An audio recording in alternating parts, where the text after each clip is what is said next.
नमस्कार माझ्या बाल मित्रमैत्रिणींनो, मागच्या वेळेला आपण कूटप्रश्न या घटकावरील दोन उपघटकांचा अभ्यास केला होता। आज आपण याच घटकावरील दिशा हा जो तिसरा उपघटक आहे त्याबाबत माहिती मिळवणार आहोत। या उपघटकावरील प्रश्न सोडवण्यासाठी आपल्याला प्रथम दिशा आणि उपदिशा यांची माहिती असायलाच पाहिजे आणि यासाठी खाली दिलेलं दिशाचक्र नीट पहा आणि इतकं पहा की ते डोळे मिटून सुद्धा तुमच्या समोर तुम्हाला दिसलं पाहिजे, इतकं पक्क झालं पाहिजे। पहा हे दिशाचक्र। आता आपण पुस्तकात म्हणा, वहीत म्हणा, नकाशात म्हणा जेव्हा दिशांचा अभ्यास करतो तेव्हा नेहमी आपल्या पूर्व बाजूला, आपल्या उजव्या बाजूला पूर्व दिशा असते आणि पूर्वच्या बरोबर समोरची बाजू म्हणजे विरुद्ध बाजू म्हणजे त्या बाजूला पश्चिम दिशा असते। म्हणजे आपल्या उजवीकडे पूर्व तर डावीकडे पश्चिम दिशा असते आणि आपल्या वरच्या बाजूला उत्तर दिशा असते आणि खालच्या बाजूला दक्षिण दिशा असते। नेहमी नकाशात प्रश्न पण येतो असा की नकाशात नेहमी वरची बाजू कोणती दिशा दाखवते, तर उत्तर दिशा दाखवते। आणि आता उपदिशा पहा। खालून जाऊया आपण, पूर्व आणि दक्षिण यांच्यामध्ये म्हणजे आग्नेय दिशा आहे आणि आता ह्या उजवीकडून आपण वर चढत जाऊया। आग्नेयानंतर पूर्व आणि उत्तर मधली ईशान्य दिशा, उत्तर आणि वायव्य मधली पश्चिम दिशा, उत्तर आणि पश्चिम मध्ये वायव्य दिशा आणि पश्चिम आणि दक्षिण मध्ये नैऋत्य दिशा। या दिशा तुमच्या चांगल्या तोंडपाठ असायलाच पाहिजेत, त्याशिवाय तुम्ही दिशा या उपघटकावरील प्रश्न सोडवूच शकणार नाही। आता ह्याच्यावर प्रश्न कसे विचारले जातात, तर पहिल्यांदा आपण अगदी काही सोपे प्रश्न पाहूया। पहा, दक्षिण आणि पूर्व या दोन मुख्य दिशांमधील उपदिशा कोणती? पहा बघूया, दक्षिण आणि पूर्व कोणती दिशा दिसते तुम्हाला? आग्नेय। आता ही तुमच्या समोर आकृती समोर आहे तुमच्याही, म्हणून तुम्हाला याचं उत्तर पटकन पाहता आलं। पण परीक्षेत जर हा प्रश्न आला तर तुम्हाला तो सोडवायला आला पाहिजे आणि यासाठी हे दिशाचक्र पाठच पाहिजे। आणि या घटकावरील जेव्हा तुम्ही प्रश्न सोडवाल तेव्हा हे दिशाचक्र तुम्ही तुमच्या पेपरवर छोट्या अक्षरामध्ये छोटीशी आकृती काढून ते काढा आणि मग त्यावर आधारित प्रश्न सोडवा, म्हणजे तुम्हाला सहज प्रश्न सोडवता येतील। आता याच्यावरचा पुढचा प्रश्न पहा। वायव्य ही उपदिशा कोणत्या दोन मुख्य दिशांमध्ये असते? पहा, आता पाहिलीत वायव्य कोणत्या दोन दिशांच्या मध्ये दिसते तुम्हाला? बघा, पश्चिम आणि उत्तर किंवा उत्तर आणि पश्चिम। आता हा पर्याय आहे पर्याय क्रमांक 2। मी तुम्हाला मागच्याच वेळेला म्हटलं की आता मी पर्याय क्रमांकावर फार भर देणार नाहीये, फक्त तो भाग शिकवण्यावर भर देणार आहे। आता दिशाचक्राची आकृती काढल्यावर हे प्रश्न तुम्ही सहज सोडवू शकाल, पण इतके सोपे प्रश्न काही परीक्षेत असतीलच का? नाही, त्या पुढे जाऊनही थोडे थोडे अवघड प्रश्न आपल्याला आज शिकायचे आहेत। पहा आता पुढचा प्रश्न। अमोल पूर्वेकडे तोंड करून उभा आहे, तर त्याच्या डाव्या हाताची दिशा कोणती? आता दिशाचक्रात जर तुम्ही पाहिलं तर बघा, पूर्व। आता इथे तुम्हाला मी थोडी समज पण देणार आहे की पूर्वेकडे तोंड करून उभं राहिल्यावर, पूर्वेकडे तोंड करून उभं राहिल्यावर पाठीमागची दिशा पश्चिम असते, उजव्या हाताची दिशा दक्षिण असते आणि डाव्या हाताची दिशा उत्तर असते। आता हे जसं तुम्ही लक्षात जर घेतलं, आणि हे पाठच पाहिजे बरं का, की प्रत्येक गोष्ट नुसती सोडवून होणार नाही, या काही गोष्टी पाठच पाहिजे की पूर्वेकडे तोंड करून उभं राहिल्यावर पाठीमागची दिशा पश्चिम असते, उजव्या हाताची दिशा दक्षिण असते आणि डाव्या हाताची दिशा उत्तर असते. हे पाठ झाल्यानंतर आता जर पश्चिमेकडे तोंड केलं असेल तर बरोबर ह्याच्या उलट येणार आहे की उजव्या हाताला मगाशी आपण कोणती पाहिली होती? दक्षिण. इथे उजव्या हाताला असणारे उत्तर. म्हणजे विरुद्ध प्रश्न विचारला तर एक पाठ असल्यानंतर त्याचा फक्त उलट आपल्याला उत्तर करायचं आहे. आता अमोल पूर्वेकडे तोंड करून उभा आहे तर त्याच्या उजव्या हाताला कोणती दिशा आली? मग सांगा बघूया. दक्षिण दिशा आली. आलं लक्षामध्ये? पर्याय क्रमांक 1. डाव्या हाताला विचारले आहे, मी उजव्या हाताची सांगितली. डाव्या हाताला कोणती दिशा आहे? उत्तर. पर्याय क्रमांक 3. आता हा प्रश्न घड्याळाच्या काट्याच्या दिशेने सोडवायचा झाला तर तो कसा ते तुम्हाला थोडंसं सांगते. घड्याळाच्या काट्याची दिशा म्हणजे काय? तर 12 पासून आपलं जे घड्याळ पाहतो आपण तर 12 पासून 1, 2, 3, 4, 5 याप्रमाणे तास होत जातात, वाजत जातात. आता घड्याळाच्या काट्याची म्हणजे ही झाली काट्याची दिशा. म्हणजे 12 नंतर 1 वाजला, 1 नंतर 2 वाजले, मग 3 वाजले, याप्रमाणे ही झाली घड्याळाच्या काट्याची दिशा. आणि काट्याची विरुद्ध दिशा म्हणजे कोणती? तर 12च्या पुढे 11 कडे जायचं, 10 कडे जायचं, 8 कडे जायचं. ही झाली घड्याळाच्या काट्याच्या विरुद्ध दिशा. आता घड्याळाच्या काट्याच्या दिशेने जर तुम्ही गेलात तर तुम्ही उजवीकडे वळलेले असता आणि घड्याळाच्या काट्याच्या विरुद्ध दिशेला जर तुम्ही गेलात तर तुम्ही डावीकडे वळलेले असता. आले लक्षात? हा प्रश्न एकदा परत पाहूया आपण. अमोल पूर्वेकडे तोंड करून उभा आहे तर त्याच्या डाव्या हाताची दिशा कोणती? आता पूर्वेकडे म्हणजे घड्याळाच्या काटा कितीवर आहे बघा बघूया. 3 वर. 3 वर. पूर्वेकडे म्हणजे 3 वर. आणि डावा हात विचारलाय म्हणजे विरुद्ध दिशेला जायचं, म्हणजे 12 कडे जायचंय आपल्याला. मग डावा हात कोणत्या दिशेला आला? उत्तर दिशेला आला. आलं लक्षात तुम्हाला? थोडा हा भाग अवघड आहे. हा जो प्रश्न मी परत तुम्हाला जो सांगते तो तुम्ही परत परत ऐका. नुसतं एकदा ऐकून येणारा हा भाग नाही. आले लक्षात? आता आपण पुढचा प्रश्न पाहूया.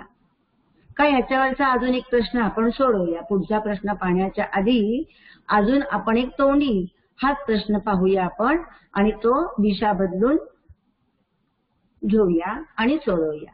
आता पूर्वेकडे तोंड करून जर तो उभा असेल याच्याऐवजी आपण उत्तरेकडे तोंड करून उभा आहे असा प्रश्न घेऊया आणि त्याच्या उजव्या हाताची दिशा. आता बघा उत्तर आणि उजवा हात. उजवा हात म्हणजे कुठे जायचं? घड्याळाच्या काट्याच्या दिशेला जायचं. मग उजव्या हाताची दिशा कोणती आली बघा? पूर्व. आणि आता आपण मुख्य दिशा पाहतोय बरं का फक्त. आणि डाव्या हाताची दिशा विचारली असेल तर घड्याळाच्या काट्याच्या विरुद्ध दिशेला गेलं तर आपली दिशा आली पश्चिम. आले लक्षात? जर दक्षिणेकडे तोंड असेल आणि घड्याळाच्या काट्याच्या दिशेला जायचंय तुम्हाला तर कोणत्या दिशेला जाल? घड्याळाच्या काट्याच्या दिशेला गेलात तुम्ही तर तुम्ही पश्चिमेकडे जाल. म्हणजे काट्याच्या दिशेला गेलात तर पश्चिमेकडे जाल. म्हणजे उजव्या बाजूला गेलात. पश्चिम दिशा आहे पण बाजू कोणती आली? उजवी. आले लक्षात? आणि काट्याच्या विरुद्ध दिशेला गेलात म्हणजेच तुम्ही पूर्वेकडे गेलात. आले लक्षामध्ये तुमच्या? आता इथे पुन्हा तुम्हाला मी थोड्याशा आकड्यांवर पण सांगणार आहे. पूर्वेला जर आपण 3 आकडा म्हटलं तर दक्षिणेला किती आकडा झाला? 6. पश्चिमेला किती आकडा झाला बघा? 9. आणि उत्तरेला कोणता आकडा झाला? 12. म्हणजे ह्या आकड्यांच्या आधारे सुद्धा तुम्ही दिशांचा अभ्यास करू शकता. आता पुढचा प्रश्न पहा. शीर्षासनात असलेल्या अमोलचे तोंड पूर्वेकडे असेल तर त्याचा डावा हात कोणत्या दिशेला असेल? आता आधी शीर्षासनात असलेल्या याचा विचार करू नका तुम्ही बरं का. हा प्रश्न हे 2 शब्द आता आपण आपल्या मनातून काढून टाकूया. फक्त आता जेव्हा असा प्रश्न असेल तेव्हा सोडवायचा कसा ते पहा. अमोलचे तोंड पूर्वेकडे असेल तर त्याचा डावा कोणत्या दिशेला असेल? आता मगाशी आपण पाहिलं होतं की पूर्वेकडे तोंड करून उभं राहिल्यावर आपल्या उजव्या हाताला दक्षिण दिशा असते आणि डाव्या हाताला उत्तर दिशा असते. म्हणजे त्याचा डावा हात कोणत्या दिशेला आला? उत्तर दिशेला आला. बरोबर आहे. आता इथे शीर्षासन म्हटलंय म्हणजे खाली डोकं वर पाय असतात म्हणून आहे त्याच्या उलट उत्तर करायचं. मग आता आपलं उत्तर काय आलेलं आहे? पूर्व. आपलं उत्तर आलंय उत्तर दिशा. मग त्याच्या उलट करायचे आपल्याला उत्तर म्हणजे उत्तरेच्या समोरची दिशा दक्षिण म्हणजे आपलं उत्तर आलं दक्षिण दिशा. आता हाच प्रश्न काट्यांवर पण पहा. पूर्वेकडे तोंड म्हणजे किती आकड्यावर आहे? 3 वर आहे. आता डावा हात म्हणजे डाव्या बाजूला जायचंय म्हणजे किती वर जाल तुम्ही? 3च्या नंतर 6 कडे जाल का 12 कडे जाल? 12 कडे जाल. म्हणजे कोणती दिशा आली? उत्तर दिशा आली. पण शीर्षासन आहे म्हणून उत्तर दिशेच्या बरोबर उलट दिशा म्हणजे दक्षिण दिशा. म्हणून आपलं उत्तर आलेलं आहे पर्याय क्रमांक 1. आले लक्षात? पुन्हा सांगते, हेच प्रश्न 2-2दा 3-3दा ऐका. कसे सोडवले ते ऐका म्हणजे तुमच्या लक्षामध्ये येईल. आता पुढचा प्रश्न पहा. आता या दिशा तुम्हाला पक्क्या झाल्यात असं मी समजते. परत परत वाचून पक्क्या करा आणि मगच पुढचा प्रश्न सोडवायला घ्या. सविता उत्तरेकडे तोंड करून उभी आहे. ती 2 वेळा उजवीकडे वळली, नंतर 1 वेळा डावीकडे वळली तर तिचे तोंड कोणत्या दिशेला येईल? आता इथे मी दोन्ही तिन्ही आकृत्या मुद्दाम काढल्या आहेत. पहा आता पहिली आकृती आहे काढलेली रेषांची, त्याच्यावरून पहा. या ठिकाणी सविता उभी आहे असं समजा. जिथे बाण आहे तिथे सविता उभी आहे असं समजा. तर तिचं तोंड कुठे आहे? उत्तरेकडे आहे. म्हणून तो बाणाचं टोक मी उत्तरेकडे काढलेला आहे. आले लक्षात? आता ती उजवीकडे वळली 2 वेळा. आता उजवीकडे म्हणजे पुन्हा सांगते तिचं तोंड आता 12 वर आहे असं समजूया आपण. बरोबर आहे ना? वरच्या बाजूला उत्तरेकडे म्हणजे 12 वर तोंड आहे. आता उजवीकडे म्हणजे 12च्या पुढे जायचंय आपल्याला. म्हणजे तिचं तोंड कुठे गेलं? 3 आकड्याकडे. म्हणजे इथे दिशा कोणती आली बघा? पूर्व. मी तुम्हाला नंतर आकृतीत पण दाखवणार आहे. आता इथे फक्त आपण आकड्यांवर पण पाहूया आणि दिशांवर पण पाहूया. आता परत उजवीकडे वळली म्हणजे परत ती 3 वरून कुठे गेली? 6 कडे गेलीये. घड्याळाच्या काट्याच्या दिशेला 6 कडे गेलीये. 6 कडे आलीये. बाण खाली म्हणजे खाली कोणती दिशा आहे? दक्षिण दिशा आहे. आणि आता ती डावीकडे वळलीये. डावीकडे वळली म्हणजे ती घड्याळाच्या काट्याच्या विरुद्ध दिशेला वळली. म्हणजे 6 कडून पुन्हा कुठे वळलीये? 3 कडे वळलीये म्हणजे पूर्वेकडे. तिचं तोंड आलं पूर्व दिशेला. आता तुम्ही दिशा चक्रावरून हे पुन्हा एकदा पहा. हाच प्रश्न दिशा चक्रावरून मी तुम्हाला सोडवून दाखवते. पहा, उत्तरेकडे तोंड आहे तिचं. आता ती उजवीकडे वळलीये म्हणजे पूर्व दिशेला वळली आहे. बरोबर आहे? आणि पुन्हा उजवीकडे वळलीये म्हणजे दक्षिण दिशेला वळलीये. आता डावीकडे वळली म्हणजे परत मागे गेलीये. घड्याळाच्या काट्याच्या मागे गेलीये म्हणून पूर्वेकडे वळली. आता तुम्हाला इथे अजून एक गोष्ट सांगते की जेव्हा तुम्हाला नुसतं असं म्हटलेलं असतं वळली तेव्हा काटकोनात वळली असंच आपण समजायचंय बरं का. मध्ये आता तुम्ही म्हणाल मग मध्ये ईशान्य दिशा आलीये, आग्नेय दिशा आलीये. म्हणून सांगते की जेव्हा वळली असं म्हणतात तेव्हा ती नेहमी काटकोनात वळली असं समजायचंय.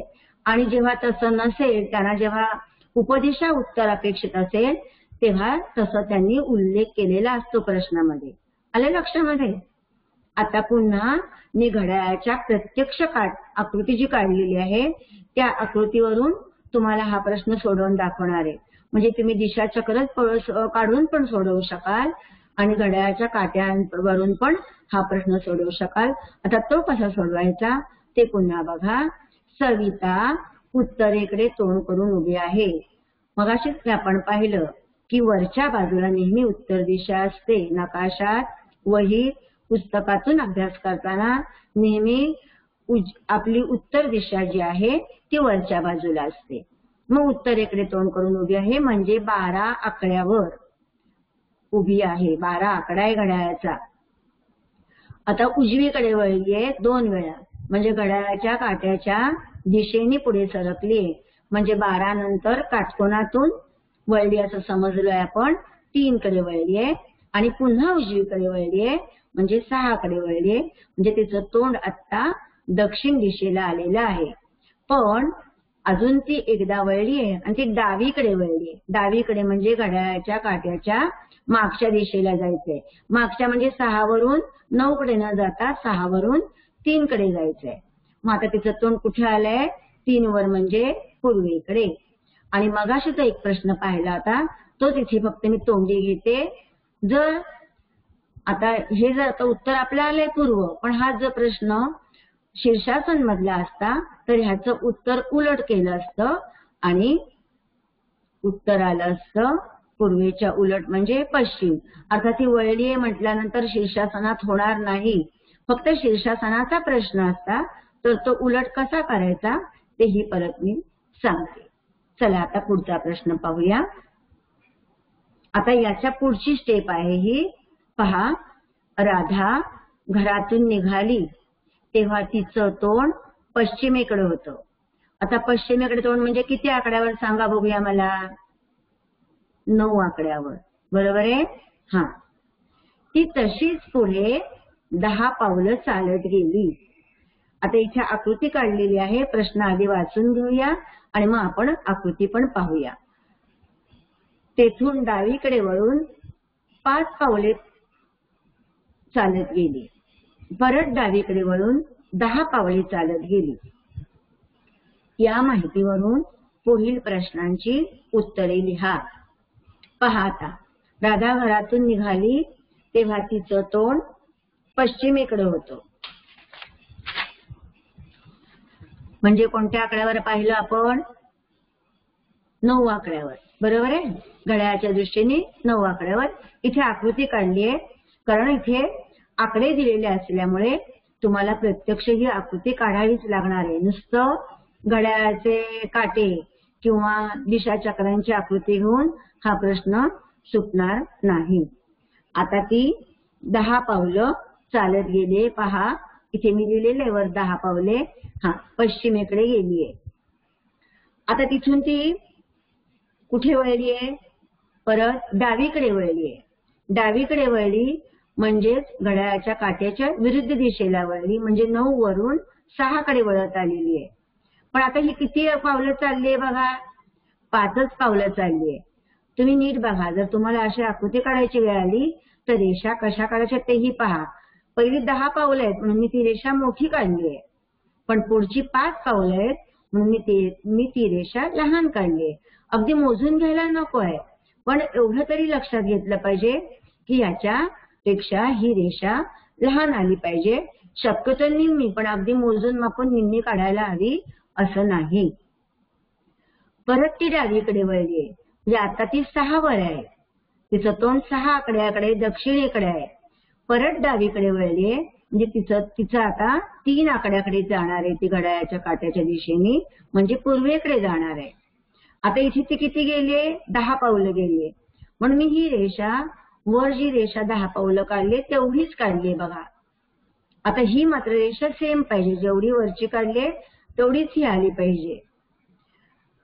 आता पुढे प्रश्न विचारलाय, तर ती तिच्या निघालेल्या ठिकाणापासून किती पावले दूर असेल? आता ती आहे कुठे बघा? इथे आहे. कर्सर तुम्हाला बाण दिसतो, इथे ती आहे. आता ती मूळ ठिकाण म्हणजे इथे आहे. पहा मी परत बाण दाखवलं, इथे ती आहे. मग आता हे अंतर किती असेल सांगा बघू मला? तर हे अंतर आहे 5. कशावरून? तर हे बघा, ही जी रेषा मगाशी आपण काढलेली आहे ही 5 आहे. त्याच्या बरोबर समोर तेवढीच रेषा आहे म्हणून ती पण 5च असणार आहे. आता इथे पर्याय दिलेले आहेत फसवायला. आता आपण जरा पर्यायावरून पण पाहूया. काही मुलं काय करतात? 10 पावलं चालली म्हणून 10, पुढे 5 म्हणून 15 आणि पुढे 10 म्हणून 25 पर्याय क्रमांक 1 सांगतात. किंवा काही मुलं काय करतात, अजून ती मूळ ठिकाणी परत तिला चालवतातच, मनानेच चालवतात चालली नसेल तरी. आणि मग 25 आणि 10 खरं 30, पण 10 पावलं आणि 5 पावलं यात गोंधळ घालतात आणि 35 उत्तरही लिहितात. किंवा ही रेषा 10 आहे म्हणून हे पण अंतर 10 समजतात, 10 उत्तर लिहितात.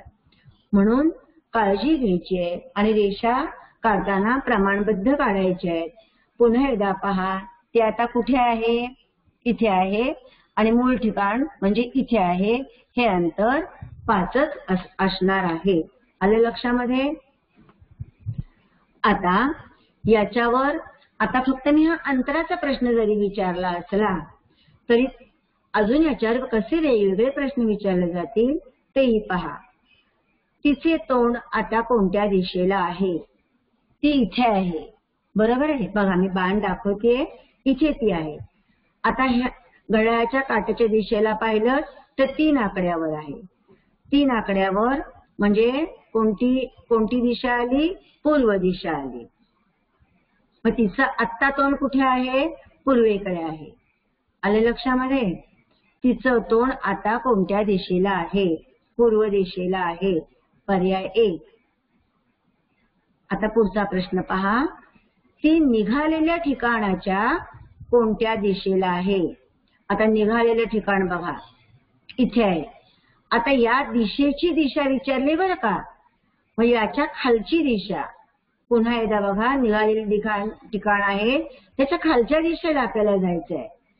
जरी प्रश्नात ती कुठली दिशा असली तरी आता आपल्याला या ठिकाणाच्या खालच्या दिशेला जायचं आहे. म्हणजे निघालेल्या ठिकाणाच्या ती दक्षिण दिशेला आहे. लक्षामध्ये आलं?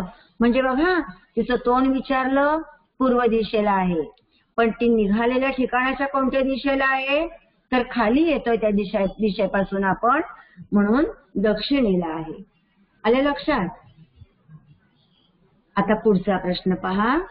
ती आता जिथे आहे तिथून ती निघालेल्या ठिकाणची दिशा कोणती?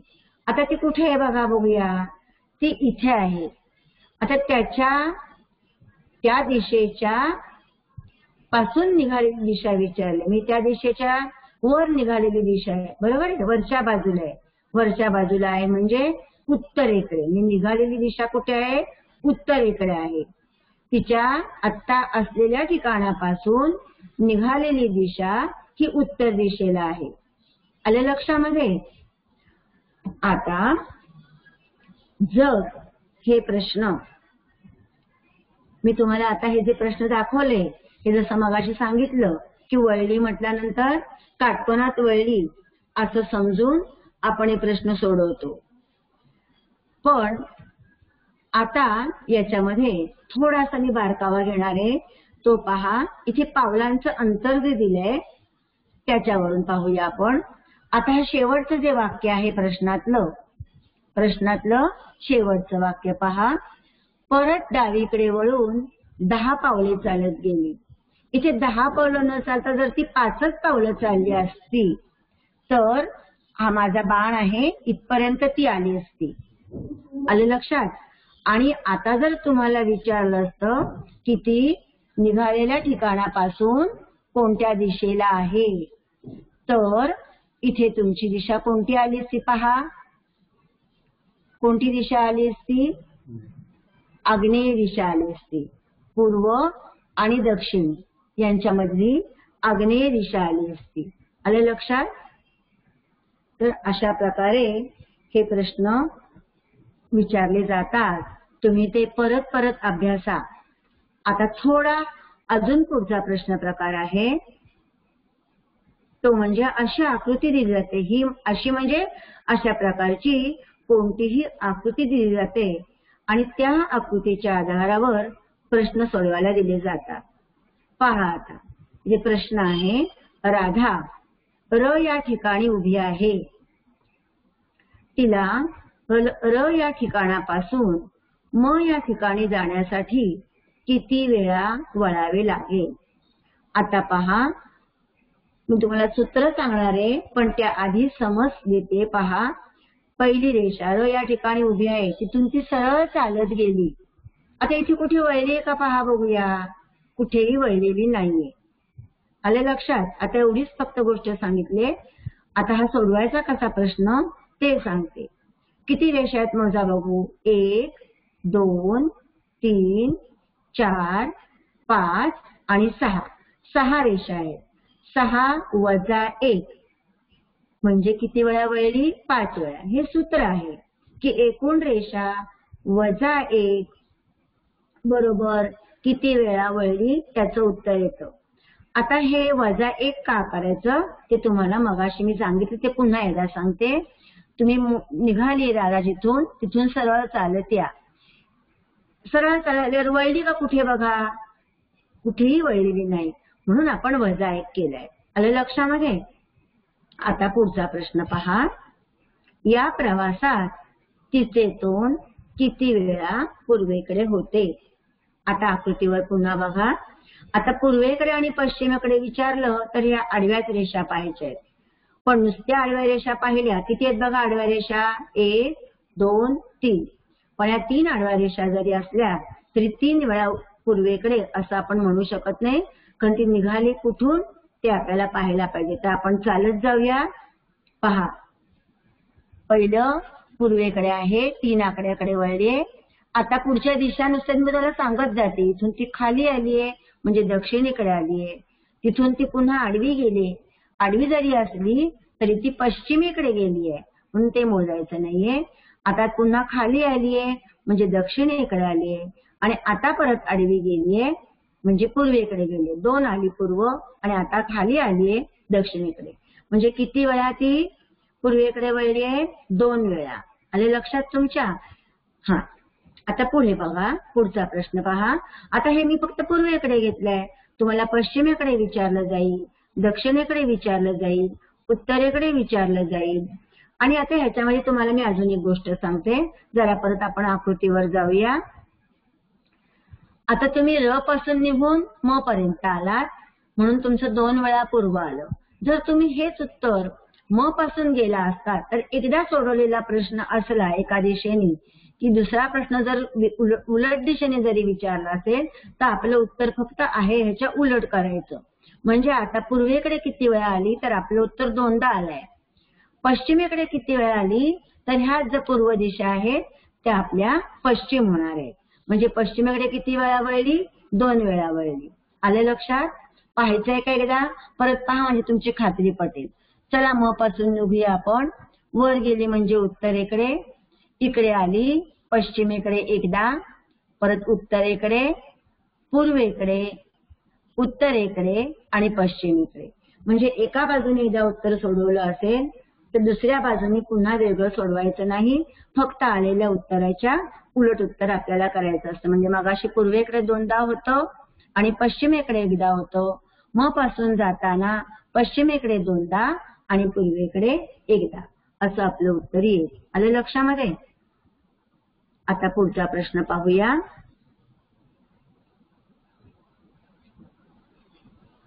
राधा र या ठिकाणाहून म या ठिकाणी गेली तेव्हा जाताना तिला किती वेळा उजवीकडे वळावे लागले.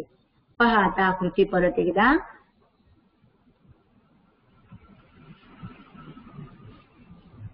र ठिकाणून निघाली ती. आता तुम्हाला मी हे काट्याच्या दिशेने पण सांगणार आहे. काटे आता लक्षात आलेत का तुमच्या. नसेल आले तर ते काट्यांचे प्रश्न परत परत ऐका आणि मग हा प्रश्न तुम्हाला सहज सोपा जाईल. आता र या ठिकाणी निघालीये, तिथून ती आलीये पूर्वेकडे आलेली आहे. बरोबर आहे. आता इथे पूर्व दिशा आहे. इथे आकडा किती आहे घड्याळाचा काट्याचा सांगा बघू मला. आहे लक्षात. 3 आकडा आहे. इथे इथपर्यंत ती वळलेली नाहीये पण ती 3 आकड्यावर आहे हे तुम्हाला कळलं. कळलं का. हा, आता ती वळल्यावर कुठे आलीये बघा. 6 आकड्याकडे आली. म्हणजे घड्याळाच्या दिशेला आली. घड्याळाच्या काट्याच्या दिशेला आली. आणि आपण मगाशी पाहिले की काट्याच्या दिशेला आलो जायचं म्हणजे उजवीकडे. मग आता ही काट्याच्या दिशेला आलीये म्हणजे उजवीकडे. आता आता एवढं फक्त कळलं की आता हे कंस कसे काढायचे ते तुम्हाला मी सांगणार आहे. पहा, इथून निघून जिथे वळण आलं तिथे कंस घालायचा. चला पुढचा कंस हळूहळू खाली येऊ. इथे कंस घातला. आता इथून खाली रेषेवरून चालत जायचंय बरं का, असं रेष सोडून पुढे यायचं नाहीये. आता इथे आलंय का बघा तसं नाही, इथे फुली मारलीये या खाली रेषेवरून, इथे पण फुली मारलीये या परत रेषेवरून खाली, इथे वळण आलेलं आहे, इथे आपण कंस घातलाय, आलो खाली. आलं लक्षात? आता पहिलं वळण आपण कोणतं पाहिलं होतं मगाशी? उजवं, बरोबर आहे. मग आता अशी वळणं जी आहे सगळी ती उजवी. म्हणजे किती वेळा उजवीकडे वळलीये? 3 वेळा. जर डावीकडे विचारलं असतं तर या फुल्या आहेत ती डावी वळणं. आलं लक्षात? आता परत सांगते मगाचा प्रश्न मगासारखं समजावून. जर ती म या ठिकाणून निघाली असती तर जी आपली उजवी वळणं आहे ती डावी झाली असती. म्हणजे डावीकडे किती वेळा वळली? 1 2 3, 3 वेळा. आणि उजवीकडे किती वेळा वळली? 1 आणि 2 वेळा. आले लक्षामध्ये? तर फक्त घड्याळाच्या काट्यांचा पण अभ्यास नीट करा की तुम्हाला कशी वळली हे आपोआप कळणार आहे. प्रत्यक्ष उभं राहून वळायचं नसतं, प्रश्नपत्रिका उलटी सुलटी फिरवायची नसते. लक्षामध्ये आलं? या घटकाचा तुम्ही अभ्यास चांगला 2 3 4 वेळा करा. हे तुमच्या लक्षामध्ये पक्क होईल आणि मग तुम्हाला कुठलाही प्रश्न सोडवणं सोपं जाईल. सर्वांना खूप खूप शुभेच्छा.